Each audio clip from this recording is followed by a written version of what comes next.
हर खूबसूरत tourist attraction पर जाना जरूरी नहीं है, खासकर अगर आप कमजोर दिल के हैं। दुनिया में कुछ जगहें ऐसी हैं जहां खूबसूरती के साथ वहां जाने के लिए हिम्मत भी चाहिए, क्योंकि कुछ टूरिस्ट अट्रैक्शन वाकई बहुत खतरनाक होते हैं। कुछ ऊंचे पहाड़ों की चोटी पर होते हैं और कुछ खड़ी खाइयों के किनारे या तेज झरनों के पास होते हैं। असल में इन जगहों पर अगर आप नियमों और स्टाफ की सलाह का पालन करें तो ज्यादातर सुरक्षित ही रहते हैं।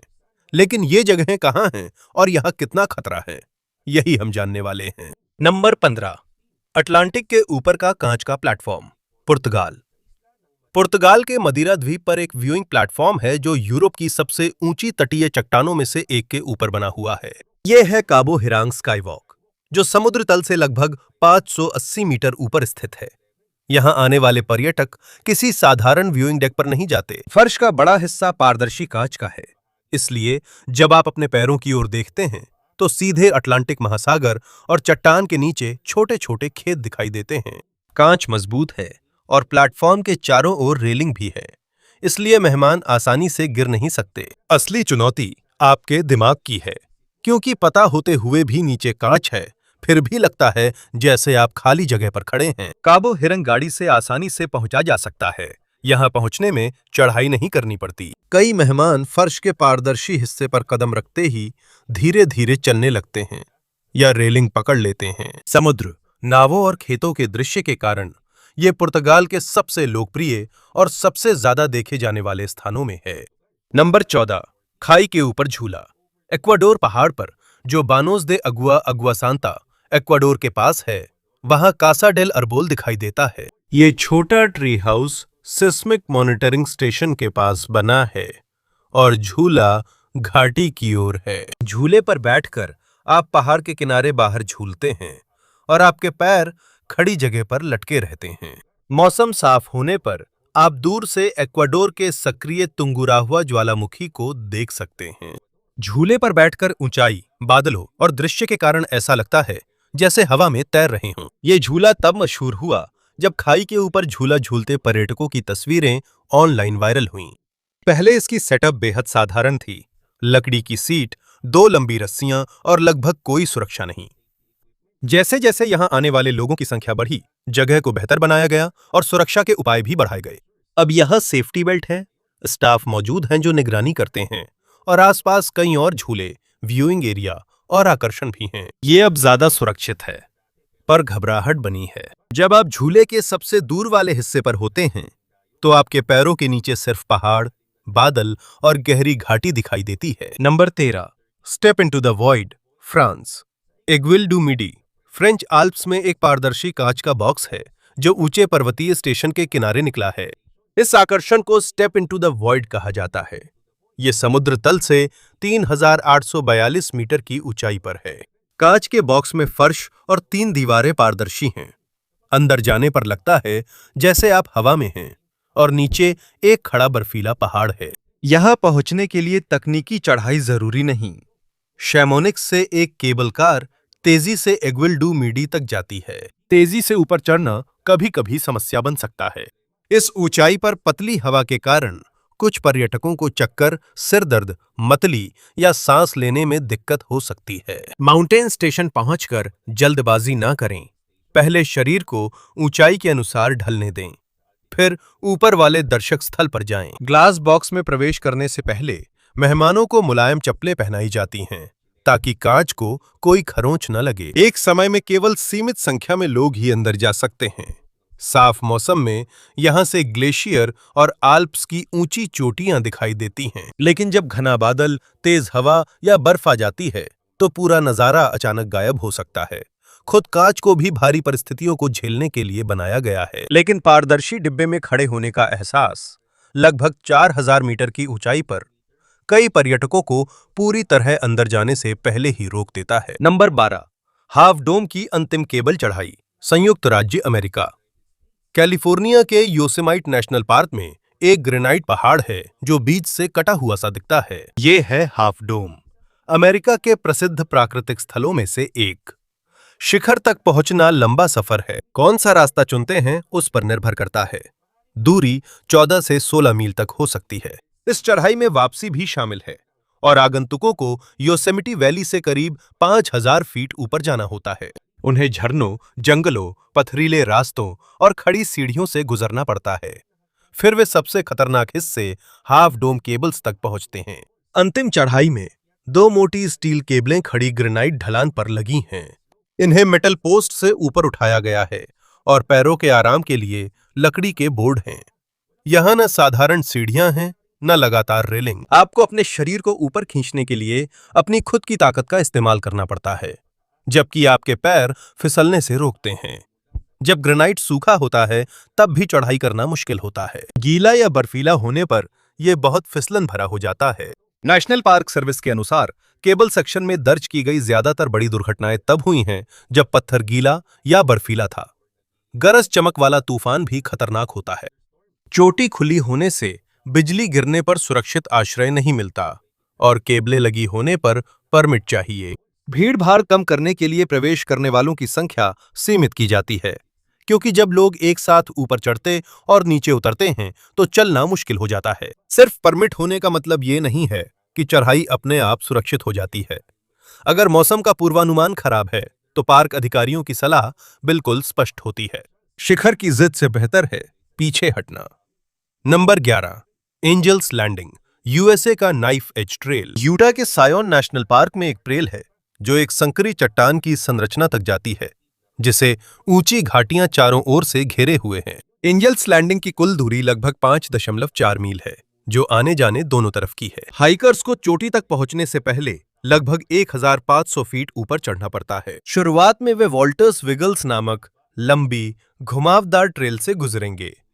इसके बाद वे स्काउट लुकआउट पहुंचेंगे, जहां वे लोग रुक सकते हैं जो आगे के सबसे खतरनाक हिस्से पर नहीं जाना चाहते। स्काउट लुकआउट से आखिरी आधा मील शुरू होगा, जिसमें मेटल की चेन लगी होती है। हाइकर्स एक संकरी रिज से गुजरेंगे जो पहाड़ की रीढ़ जैसी लगती है। कुछ हिस्सों में रास्ता लगभग 1 मीटर चौड़ा ही होता है और दोनों तरफ गहरी खाई होती है। शरीर पर कोई हार्नेस नहीं लगाई जाती। चेन संतुलन बनाए रखने के लिए होती है, खासकर खड़ी और चिकनी चट्टानों पर चढ़ते समय। ज्यादा लोगों के होने पर यह और मुश्किल हो जाता है। संकीर्ण हिस्सों में चढ़ाई उतराई करने वालों को एक दूसरे का इंतजार करना पड़ता है। अगर कोई डरकर रुक जाए तो बाकी लोग भी रुक जाते हैं। अब चेन सेक्शन में प्रवेश के लिए परमिट जरूरी है। यह प्रणाली 2022 में शुरू की गई थी ताकि भीड़भाड़ और संकीर्ण ट्रेल पर खतरे को कम किया जा सके, लेकिन नेशनल पार्क सर्विस की चेतावनी स्पष्ट है। हाइक का परमिट इसे सुरक्षित नहीं बनाता। 1930 से एंजल्स लैंडिंग पर हुई ज्यादातर घातक दुर्घटनाएं आखिरी हिस्से में हुई हैं, जहां चेन लगी होती हैं। अप्रैल 2026 में एक और हाइकर की मौत हो गई जब वो जंजीरों वाले हिस्से गिर गया। ये साबित करता है कि आगंतुकों की संख्या नियंत्रित होने पर भी संतुलन बिगड़ने या कदम चूकने पर असली खतरा बना रहता है। समिट का नजारा बहुत सुंदर है। जायंट कैनियन और इसकी ऊंची लाल दीवारें साफ दिखती हैं, लेकिन इससे पहले कि आप वह देख सकें, आपको एक संकरी चट्टान पार करनी होगी, जहां पकड़ने के लिए सिर्फ एक चेन है। नंबर 10, 516 मीटर हैंगिंग ब्रिज, पुर्तगाल। उत्तरी पुर्तगाल के अरोका जियो पार्क में पाइवा गॉर्ज के ऊपर एक सस्पेंशन ब्रिज लटका हुआ है। इसका नाम 516 अरोका इसकी लंबाई से ही आया है। एक छोर से दूसरे छोर तक 516 मीटर लंबा है। ये पाइवा नदी से लगभग 175 मीटर की ऊंचाई पर स्थित है। फर्श मेटल ग्रेटिंग का है, जिससे पार करते समय आप नीचे पानी, पेड़ और पत्थर साफ देख सकते हैं। 2 बड़े स्टील केबल इस पुल का मुख्य सहारा हैं। दोनों किनारों पर ऊंची रेलिंग भी है। ये लंबा होने के कारण हवा चलने या कई मेहमानों के साथ चलने पर फर्श में हल्की हलचल महसूस होना सामान्य है। यह बिना योजना के अचानक जाने की जगह नहीं है। पहले ऑनलाइन टिकट खरीदना होता है और तय समय पर पहुंचना होता है। पुल पार करना सिर्फ गाइड के साथ ही होता है, इसलिए वह स्टाफ मौजूद रहता है जो निर्देश देता है और पुल पर लोगों की संख्या नियंत्रित करता है। अगर मौसम सुरक्षित न हो तो आकर्षण बंद किया जा सकता है, क्योंकि पुल खुला है और मौसम की स्थिति महत्वपूर्ण है, भले ही निर्माण मजबूत हो। चलना मुश्किल नहीं है क्योंकि फर्श लगभग समतल है। असली परीक्षा तब होती है जब आप लंबे मेटल के रास्ते को पार करते हैं और अपने पैरों के बीच बहुत गहरी नदी को देखते हैं। Number 9, the Cliff side glass hotel, Peru. Peru की सेक्रेड वैली में कुछ पारदर्शी कमरे हैं जो एक ऊंची चट्टान के किनारे पर सीधे जुड़े हुए हैं।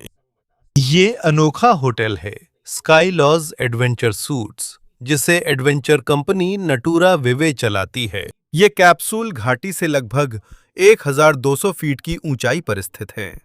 ये मजबूत एल्यूमीनियम और पारदर्शी पॉलीकार्बोनेट से बने हुए हैं, इसलिए कमरे के लगभग हर हिस्से से बाहर का नजारा साफ दिखाई देता है। यहाँ तक कि जब आप बिस्तर पर लेटे होते हैं तब भी आप पहाड़, आसमान और नीचे दूर जमीन को देख सकते हैं। रात के समय जब कमरा खाई के बीच में लटका होता है, आप सितारों को देख सकते हैं, लेकिन आप यहाँ साधारण लिफ्ट या सीढ़ियों से आसानी से नहीं पहुंच सकते। मेहमानों को वाया फराटा पर चढ़ना होता है, जिसमें लोहे की सीढ़ियां, सीढ़ी और केबल चट्टान से जुड़ी होती हैं। वे हेलमेट और फुल बॉडी हार्नेस पहनते हैं, जो सेफ्टी लाइन से जुड़ा रहता है। एक वैकल्पिक रास्ता है जिसमें हाइकिंग ट्रेल और फिर जिप लाइन शामिल है, जो खड़ी लोहे की सीढ़ी पर नहीं चढ़ना चाहते। हर कैप्सूल के अंदर एक बिस्तर, dining area, light, ventilation, privacy के लिए पर्दा और अपना छोटा सा बाथरूम होता है। इस अनुभव में गाइड द्वारा तैयार डिनर और ब्रेकफास्ट शामिल है। इसे सुरक्षित और अच्छे तरीके से एडवेंचर टूरिज्म के लिए बनाया गया है, लेकिन फिर भी सामान्य तरीके से सोना मुश्किल है जब आपको पता हो कि आपका पारदर्शी कमरा सिर्फ एक बहुत ऊंची चट्टान के किनारे से जुड़ा हुआ है। नंबर 8, विक्टोरिया फॉल्स के किनारे पर पूल, जाम्बिया।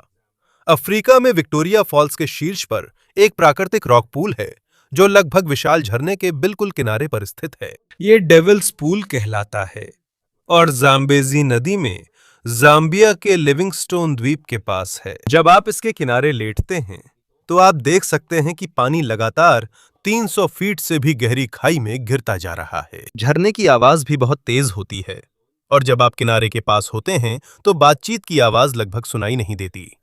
वहां ना तो कोई रेलिंग है और ना ही कोई कृत्रिम अवरोधक जो पानी को रोक सके। सिर्फ पूल के नीचे एक प्राकृतिक पत्थर की दीवार है जो नहाने वालों को सीधे खाई में बह जाने से रोकती है, लेकिन यहाँ हर मौसम में नहीं जाया जा सकता। आमतौर पर इसे अगस्त मध्य से दिसंबर अंत तक ही खोला जाता है, जब जाम्बेजी नदी में पानी कम होता है। जब बारिश का मौसम होता है और बहाव तेज होता है तो प्राकृतिक अवरोध ढक जाता है और तैरना बेहद खतरनाक हो जाता है। यहाँ बिना गाइड के आना भी मना है। यहाँ लिविंगस्टोन द्वीप से सिर्फ छोटे समूह लाए जाते हैं। प्रशिक्षित गाइड पहले बहाव और पानी की स्थिति जांच कर ही मेहमानों को किनारे जाने की अनुमति देते हैं। वे ही ये भी बताते हैं कि कहाँ तैरना है, कहाँ पकड़ना है और कितना पास जा सकते हैं। दौरे को नियंत्रित किया जाता है और सुरक्षा नियमों का सख्ती से पालन किया जाता है। लेकिन जब आप किनारे पर होते हैं और देखते हैं कि बहुत तेज पानी आपके शरीर से कुछ इंच की दूरी पर गिर रहा है, तो भी घबराए बिना रहना मुश्किल है। नंबर 7, टोरंटो के ऊपर हैंड्स फ्री वॉक। घबराइए। 7, टोरंटो के ऊपर hands free walk. Toronto, Canada में सीएन टावर के बाहर इमारत के चारों ओर एक संकरी प्लेटफॉर्म है और किनारे पर कोई रेलिंग नहीं है। इसे एज वॉक कहा जाता है। ये जमीन से 1168 फीट की ऊंचाई पर स्थित है, जो कि 116 मंजिलों के बराबर है। प्लेटफॉर्म की चौड़ाई सिर्फ 5 फीट है। बाहर जाने से पहले हर प्रतिभागी को फुल बॉडी हार्नेस पहनाया जाता है। ये ऊपर लगे मजबूत सेफ्टी सिस्टम से जुड़ा होता है, इसलिए वे चलते समय अपने हाथों को आजादी से हिला सकते हैं। एक प्रशिक्षित गाइड सुरक्षा जानकारी देता है और समूह का मार्गदर्शन करता है। मोबाइल फोन, चाबी, सिक्के, चश्मा या कोई भी ऐसी चीज लाने की अनुमति नहीं है जो गिर सकती है। गाइड का आधिकारिक कैमरा ही तस्वीरें और वीडियो ले सकता है। प्लेटफॉर्म पर प्रतिभागियों को साहसिक ढंग से खड़े होने के लिए प्रेरित किया जाता है। किनारे जाएं, नीचे देखें और बाहर झुकें। हार्नेस आपको पकड़े रहेगा। वहां से इमारतें, सड़कें, वाहन और लेक ओंटारियो दिखते हैं। क्योंकि सामने दीवार नहीं है, आप हवा और टावर की ऊंचाई महसूस करते हैं। अगर बिजली चमके, तेज हवा या खराब मौसम हो तो एज वॉक नहीं होती। हार्नेस और सेफ्टी उपकरण नियमित जांचे जाते हैं, इसलिए भले ही ये देखने में डरावना लगे, इसका सुरक्षा सिस्टम बहुत सख्त है।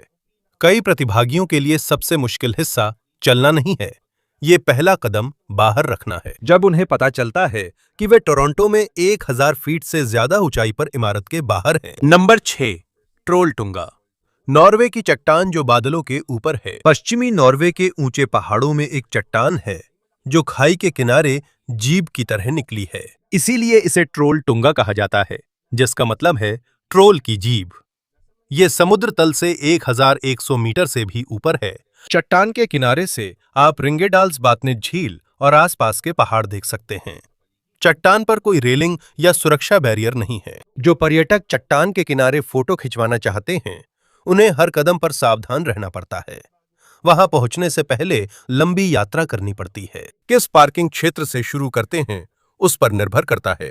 राउंड ट्रिप हाइक 20 से 27 किलोमीटर तक हो सकती है। आमतौर पर यह 7 से 12 घंटे के भीतर पूरा हो जाता है। हाइकर्स को खड़ी, पथरीली और खुली पहाड़ी जमीन से होकर गुजरना पड़ता है। मौसम जल्दी बदल सकता है। शुरू में धूप हो, अचानक बारिश, ठंड या घना कोहरा आ सकता है। इसलिए अच्छे हाइकिंग शूज, वाटरप्रूफ जैकेट, गर्म कपड़े, खाना और पर्याप्त पानी जरूरी है। जून से सितंबर तक ही पर्याप्त अनुभव वाले लोगों को बिना गाइड के चलने की अनुमति है। ज्यादा ठंडे और खतरनाक मौसम में गाइडेड टूर जरूरी होता है। यहाँ हर साल रेस्क्यू ऑपरेशन होते हैं, क्योंकि कई पर्यटक देर से लौटते हैं, थक जाते हैं, घायल हो जाते हैं या मौसम में अचानक बदलाव के लिए तैयार नहीं होते। इसलिए ट्रोल 2 में असली खतरा सिर्फ खाई नहीं है। मशहूर चट्टान तक पहुंचने से पहले लंबी पैदल यात्रा और बदलता मौसम और भी बड़ी चुनौती है। नंबर 5, केराग बोल्टेन। लिसेलिसेफजोर्ड के ऊपर की चट्टान है। नॉर्वे के लिसेलिसेफजोर्ड के ऊपर ये बड़ी चट्टान 2 चट्टानी पर्वत दीवारों के बीच फंसी हुई है, जिसे ग्जेरा केराग बोल्टेन कहते हैं। इससे न सीमेंट, न लोहे, न केबल थामे हुए हैं। ये प्राकृतिक रूप से चट्टानों के बीच फंसा है, जब प्राचीन काल में ग्लेशियर पिघलने पर यहां रह गया। ये जगह नीचे के व्जॉर्ड से लगभग 1000 मीटर की ऊंचाई पर है। तस्वीर के लिए पर्यटकों को पहाड़ के मजबूत हिस्से से गोल चिकनी चट्टान तक जाना पड़ता है। वहां रेलिंग या हार्नेस नहीं है। यह सीधे ग्जेरा केराग बोल्टेन पर है। इसलिए कुछ मेहमान यहां खुले हाथों से खड़े होते हैं, जबकि कुछ डर के मारे बैठ जाते हैं या रेंगते हैं। कई लोग तय करते हैं कि वे चट्टान पर नहीं जाएंगे, लेकिन पहाड़ के सुरक्षित हिस्से से चट्टान और सुंदर दृश्य देख सकते हैं। यहां तक पहुंचने का रास्ता भी आसान नहीं है। ट्रैक लगभग 11 किलोमीटर का है, आना जाना मिलाकर, और आमतौर पर इसमें 6 से 10 घंटे लगते हैं। ये मौसम और हाइकर की क्षमता पर भी निर्भर करता है। इसमें लगभग 800 मीटर की चढ़ाई भी है। कुछ जगहें इतनी खड़ी हैं कि स्टील चेन पकड़कर चढ़ना पड़ता है। गीले पत्थरों पर चढ़ना उतरना और भी फिसलन भरा हो जाता है। काजरक केराग बोल्टेन पहुंचने पर आपको बस एक फैसला लेना होता है।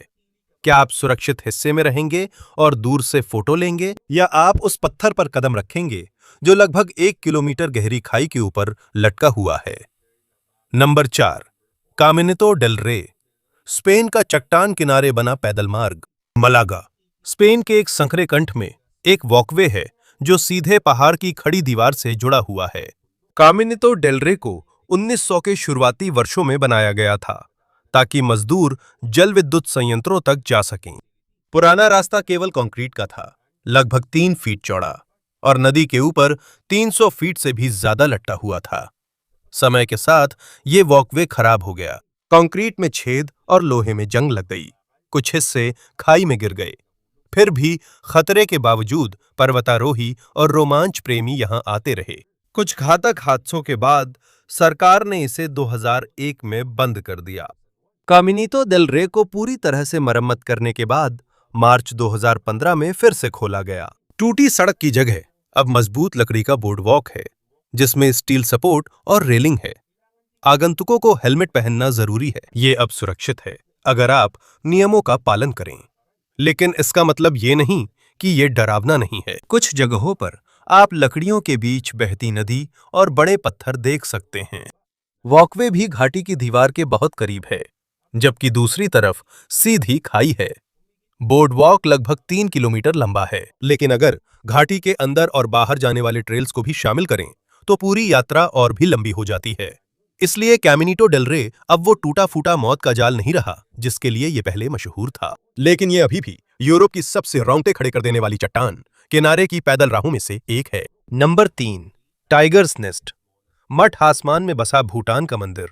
पारो घाटी भूटान में एक बहुत ऊंची चट्टान के किनारे पर एक बौद्ध मठ है जो ऐसा लगता है जैसे वह बस पत्थर से चिपका हुआ है। यह है पारो तकचांग, जिसे टाइगर्स नेस्ट मठ के नाम से जाना जाता है। किंवदंती के अनुसार 8वीं सदी में बौद्ध गुरु पद्मसंभव यहाँ आए थे। कहा जाता है कि वे मादा बाघिन की पीठ पर यहाँ आए और गुफा में ध्यान किया, जिससे यह स्थान भूटान के बौद्धों के लिए पवित्र हो गया। जो मठ आप आज देख रहे हैं वो सबसे पहले 1692 में गुफा के चारों ओर बनाया गया था। इसका बड़ा हिस्सा 1998 में जल गया था, लेकिन इसे सावधानी पूर्वक फिर से बनाया गया। ये परिसर समुद्र तल से लगभग 3120 मीटर की ऊंचाई पर स्थित है और पारो घाटी से लगभग 900 मीटर ऊपर है। कोई वाहन सीधे यहां तक नहीं पहुंच सकता। इसके लिए आपको कई घंटे तक खड़ी पगडंडी पर चढ़ाई करनी पड़ती है। आगंतुकों को पाइन वन, प्रार्थना झंडे, प्रार्थना चक्र और व्यू पॉइंट से गुजरना होता है, जहां से वे पहली बार मठ को खाई के पार देख सकते हैं। अंतिम हिस्से में आपको लंबी पत्थर की सीढ़ियों से नीचे उतरना होगा, एक झरने के पास से गुजरना होगा और फिर से चढ़ाई करके प्रवेश द्वार तक पहुंचना होगा। ये उन जगहों जितना खतरनाक नहीं है जहां सुरक्षा अवरोधक नहीं होते। यह असली परीक्षा है। खड़ी चढ़ाई, पतली हवा, थकान और बदलता हुआ पहाड़ी मौसम।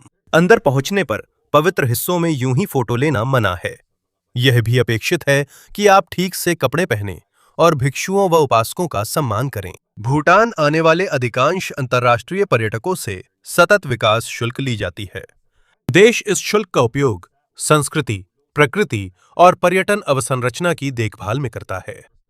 टाइगर्स नेस्ट सिर्फ खूबसूरत इमारत नहीं, बल्कि एक पवित्र स्थान है जहां पहुंचने के लिए मेहनत करनी पड़ती है। और हर कदम ऊपर चढ़ते हुए आप और बेहतर समझ पाएंगे कि यह भूटान का सबसे महत्वपूर्ण प्रतीक क्यों बना। Number 2, James bond bungee jump, Switzerland.